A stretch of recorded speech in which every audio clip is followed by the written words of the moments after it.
Assalamualaikum warahmatullahi wabarakatuh. Perkenalkan, nama saya Intan Ramawati dari kelas 10 IPA 5. Di sini saya akan menjawab pertanyaan dari Ibu Tia. Yang pertama, jelaskan ciri-ciri pelantai yang kamu ketahui.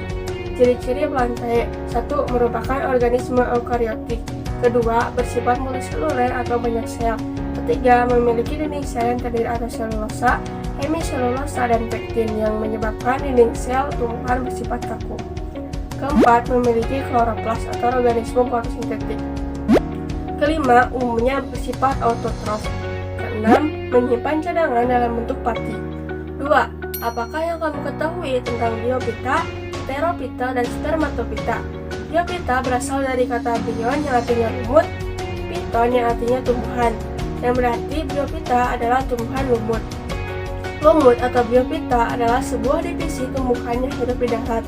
Umumnya berwarna hijau dan berukuran kecil, dan ukuran lumut yang terbesar adalah kurang dari 50 cm.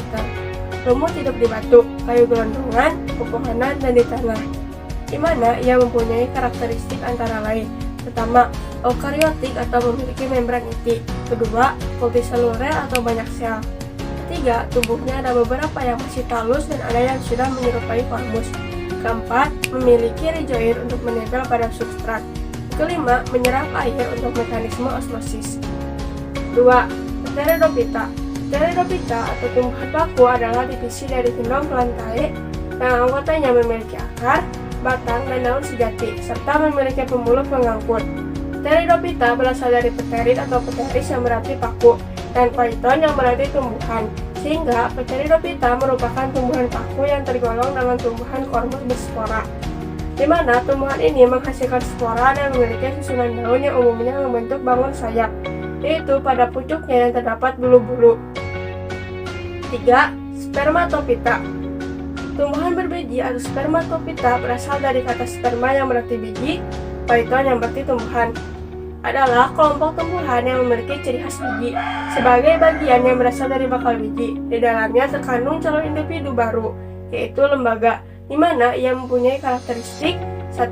Eukariotik atau memiliki membran inti; 2. Multiseluler atau banyak sel; 3. Tubuhnya berupa kormus; 4. Memiliki pembuluh angkut, xilom, dan floem; yang kelima, organ reproduksi berupa bunga atau stobilus; yang keenam, berkembang biak dengan menghasilkan biji. Tumbuhan biji atau spermatopita ada dua macam. Yang pertama, gymnospermae atau berbiji terbuka; kedua, angiospermae atau berbiji tertutup. 3. Apakah peranan tumbuhan bagi kehidupan manusia? 1. Penghasil oksigen. Manfaat pertama yang dapat dirasakan dari adanya tumbuhan bagi manusia adalah sebagai penghasil oksigen yang diperlukan bagi manusia atau makhluk hidup lainnya.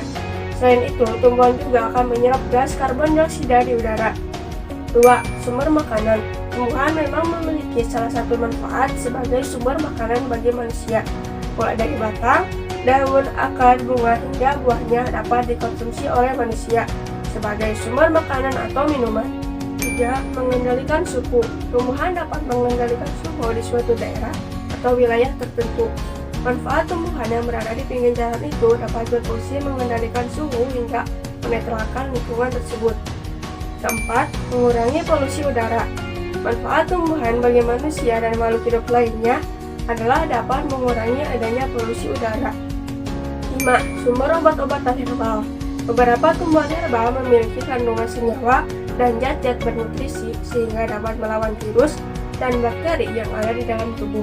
Contohnya buah atau tanaman herbal kumis kucing yang mampu mengatasi penyakit asam urat atau rematik.